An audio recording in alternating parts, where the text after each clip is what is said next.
Les salles à moitié désertes. Mais qu'est-ce que ça voudrait dire pour un gamin qui apprendrait le cinéma ou le fait que le cinéma ait été une chose... Le FRAC accueille jusqu'au 15 mai 2022 les expositions de Manon Debeur et Latifa Labissi, de Jibad Khalil Huffman et de Thomas Turley. Lors de la visite des expositions, vous pouvez demander à vos élèves d'être attentifs aux différentes sensations. La vue, l'ouïe, l'odorat, le goût, le toucher.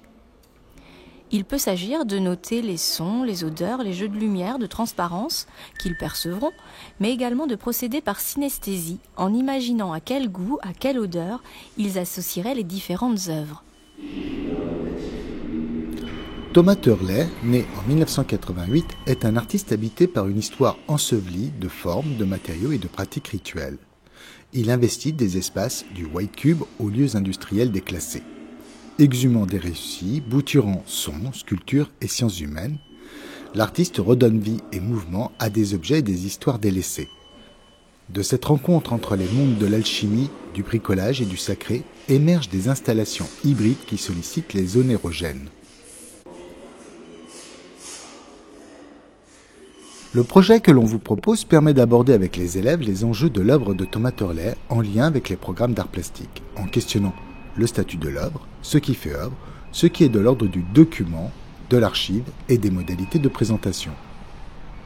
On introduit ainsi des questions propres à l'enseignement de l'histoire des arts. Pour aborder la démarche de Thomas Turley et sa façon d'appréhender les lieux qu'il investit suite aux sensations qu'il a pu ressentir, ainsi qu'à la dimension de collecte que l'on peut observer dans son œuvre Lutz, un atelier peut être proposé aux élèves.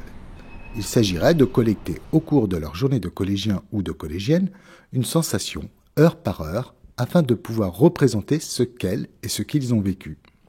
Cette collecte peut se faire en fin de cours sous forme de notes pouvant rendre compte d'une odeur, comme celle du tube de colle dont on a eu besoin pour coller un document, d'un son, comme celui d'une règle qui est tombée au sol, du toucher, comme l'accroche du crayon sur une feuille.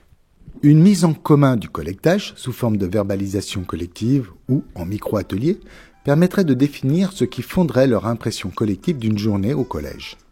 Resterait à choisir les objets qui permettraient d'attester et de représenter les sensations recueillies, invitant ainsi les élèves à s'interroger sur le statut que l'on donne à l'objet choisi.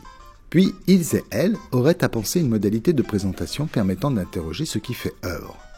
L'objet de présentation, ou l'installation réalisée, pourrait être présenté à de futurs sixièmes dans une liaison école-collège. Ce sera l'occasion de présenter la journée d'un collégien ou d'une collégienne.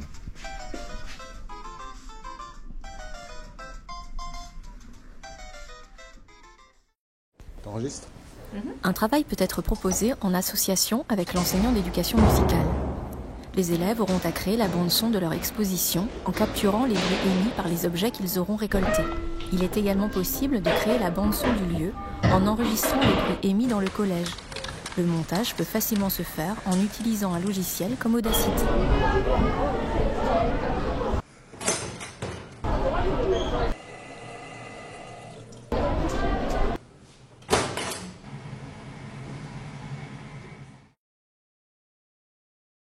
Manon Debeur, née en 1966, développe une pratique filmique et vidéo depuis les années 90, qui prend généralement la forme d'installations où le son et la musique apportent une charge émotionnelle supplémentaire à des images réalistes. Ces œuvres se joignent de plusieurs temporalités, celle de l'espace où l'œuvre est installée, celle du spectateur qu'elle implique dans ses dispositifs, ou celle de la narration fictive des vidéos. Latifa Labissi, chorégraphe, née en 1964, mêle et critique les statuts et les modes de création chorégraphique dans des dispositifs qui sont des principes d'activation. Cet engagement instaure un état d'être artistique. Ces projets sont polymorphes, protéiformes, invitant au partage de leur nature transdisciplinaire. La rencontre avec Manon Debeur en 2015 leur permet, dans cette collaboration, de défier leur processus, de se laisser altérer par l'autre pour élaborer différemment. Ainsi, le projet Ghost Party s'est construit d'un enrichissement à deux voix qui prend la forme d'une carte mentale filmique où la prégnance des voix, des sons, du cadre comme scène amène à construire à partir de deux singularités une histoire personnelle qui s'inscrit dans l'histoire collective.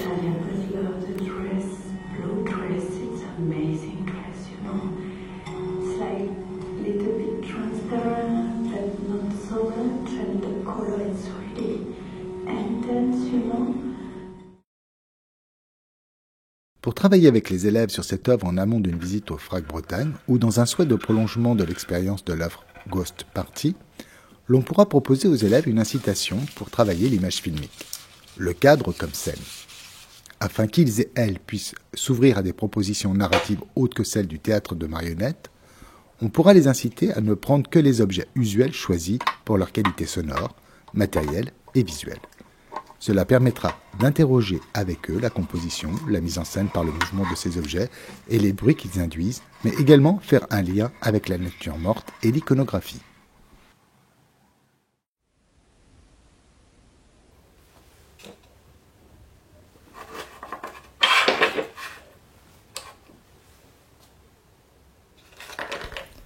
Il est également possible de proposer aux élèves un travail de mise en scène d'un texte.